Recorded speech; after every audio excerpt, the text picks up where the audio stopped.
Welcome back. You're watching McLaren Port Huron's Today's Health, and we're talking with interventional cardiologist B. Ramesh Reddy.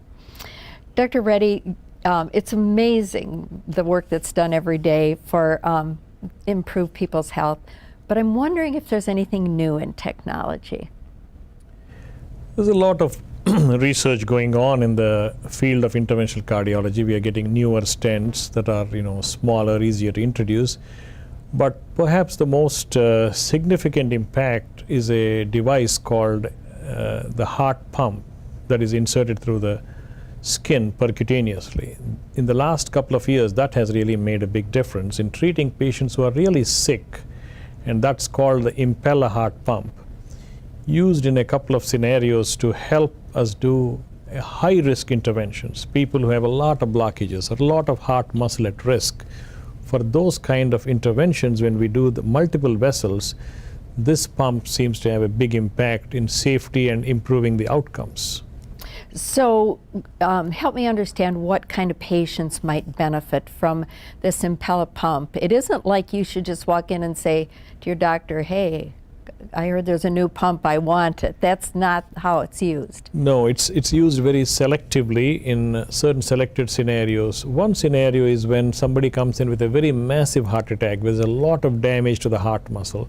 Heart, instead of pumping out 4.5 liters a minute, is only doing 1.5 liters. In that scenario, this heart pump comes in and we insert it through the skin from the groin usually, and it gives enough support and bumps up that 1.5 liter output to nearly 3.5 liters.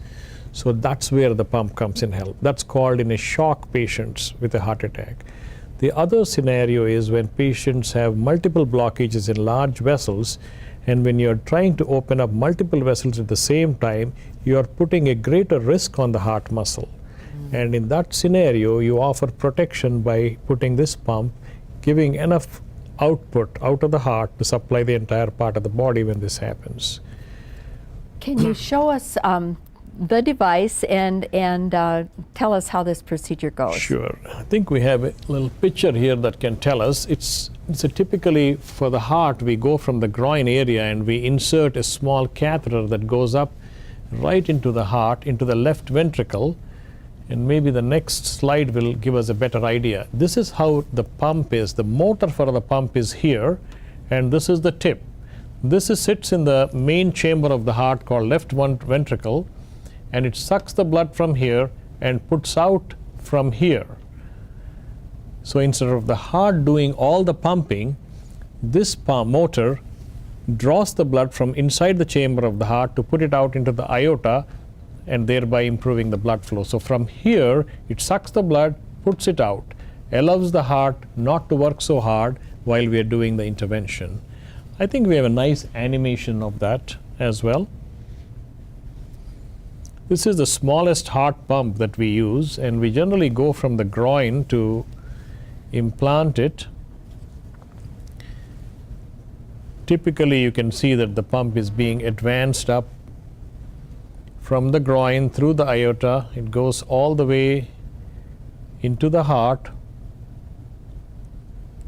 and then slowly comes in to be accommodated. The blue structure is the pump that's coming, and that sits right inside the heart, and then it starts pumping the blood from this chamber into the main chamber outside. Normally, heart puts out about 4.5 liters a minute. When that goes down, this comes and supplements that output, thereby allowing us to do procedures so that the heart recovers in a more efficient manner. Is that pumping constantly? Is that constantly sucking? It is. Once the pump is on, it takes the blood from the main chamber and puts it out, and it keeps on doing as we are working on the other side, opening up the arteries. And that's really called as a high-risk intervention, heart pump assisted procedure. So how does this, having this available, improve the long-term outcomes for patients? Long-term outcomes are not as adequately studied yet, but definitely there is a significant improvement in the immediate 30-day outcomes and also on the long-term outcomes. But a patient can have more of the arteries opened while his heart is still weak, And when you have damage to the heart, the recovery process is much quicker. And this is the pump that has made the difference, and this is a big change in interventional cardiology now. Wow, I can see that would be a huge change for you. So this device, do you leave it in the heart, or do you take it out when you're done, or how does that work?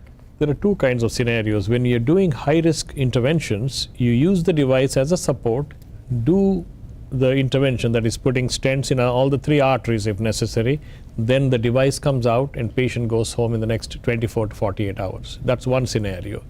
In the other scenario, when patients come in with a very massive heart attack, we leave the device in for 2 to 3 days, allowing the heart to recover as this happens.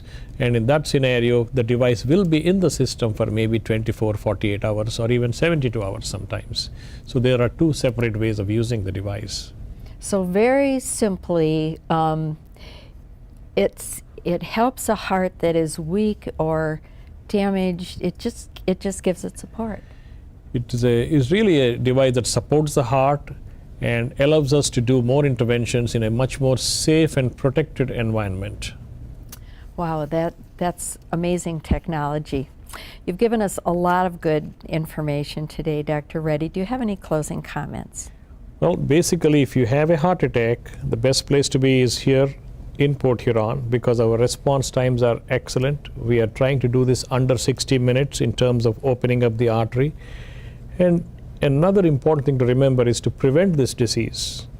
Eat right, stay healthy, quit smoking, see your doctor regularly, take the medications as advised, and if you end up having a heart attack, unfortunately, seek immediate medical attention, call 911, open the front door, sit back, and let the EMT come and take it from there. Thank you so much for joining us. You're welcome. Thank you for joining us. If you have any questions about anything we've talked about today, call us at Health Access. That's 1-800-228-1484. Or you can go to our website, mclaren.org/phcontact. You know, you can get a copy of this program. You can always get great, reliable health information at our website, and that's mclaren.org/phth. Join us again next week for Today's Health. Today's Health is brought to you by McLaren Port Huron, doing what's best.